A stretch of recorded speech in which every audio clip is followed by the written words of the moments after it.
নমস্কার বন্ধুরা, আপনাদের সবাইকে স্বাগত আমার channel Anuj cooking and blog চ্যানেলে। আজ আমি নিয়ে চলে এসেছি বিট ভাজা রেসিপি।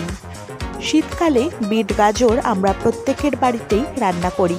এই রকম বিট ভাজার রেসিপি খেতে দারুণ লাগে গরম ভাতের সাথে। তো বন্ধুরা, আমি কিভাবে এই বিট ভাজা তৈরি করি সেই রেসিপি আজ শেয়ার করব। প্রথমে কড়াইয়ের মধ্যে অল্প একটু সর্ষের তেল গরম করতে বসিয়ে দেব। তেলটা ভালোভাবে গরম হয়ে গেলে আমি একটি শুকনো লঙ্কা মাঝখান থেকে ছিঁড়ে দিয়ে দিচ্ছি। দিয়ে দেব অল্প একটু কালো জিরে। বিট ভাজাতে কালো জিরে আর শুকনো লঙ্কা ফোড়ন দিতে হয়।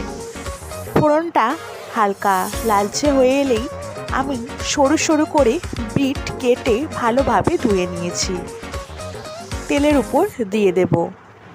বিট ভাজা খেতে দারুণ লাগে। আপনারা কি জানেন বিটের মধ্যে আরও অনেক উপকারিতা আছে। রোজ একটা করে বিট খেলে আপনার হার্ট ভালো থাকবে এবং আপনার হজমের শক্তি বৃদ্ধি পাবে। বিটের মধ্যে কিছু রাসায়নিক অ্যাসিড থাকার জন্য এত পরিমাণে লালচে হয়। তো বন্ধুরা, ভালোভাবে নাড়াচাড়া করে নিয়েছি।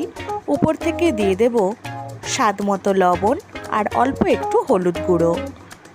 ভালোভাবে নাড়াচাড়া করে ঢাকনা দিয়ে রেখে দেব। বিট কিন্তু পুরো আলুর মতো সেদ্ধ হয়ে যাবে না, একটু শক্ত ভাব থেকেই যাবে। কিছুক্ষণ ঢাকনা দিয়ে রেখে মাঝে মাঝে নাড়াচাড়া করে নিতে হবে। দুবার নাড়াচাড়া করার পরে উপর থেকে দিয়ে দিচ্ছি একটা বড় কাঁচা লঙ্কা চেরা।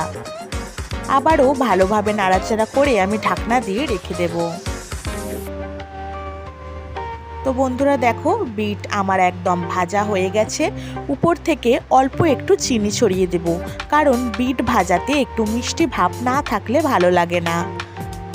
চিনি ছড়িয়ে দিয়েই কিছুক্ষণ নাড়াচাড়া করে নামিয়ে নিলেই তৈরি হয়ে যাবে আমাদের সুস্বাদু বিট ভাজা। গরম ভাতের সাথে খুব ভালো লাগে এই পদটি। তো বন্ধুরা, ভিডিওটি ভালো লাগলে অবশ্যই লাইক কমেন্ট শেয়ার করে পাশে থাকবেন।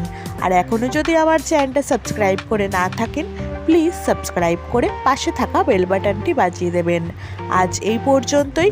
পরবর্তী ভিডিওতে আরও নতুন নতুন রেসিপি আপনাদের জন্য অপেক্ষায় থাকবে। ধন্যবাদ সবাইকে।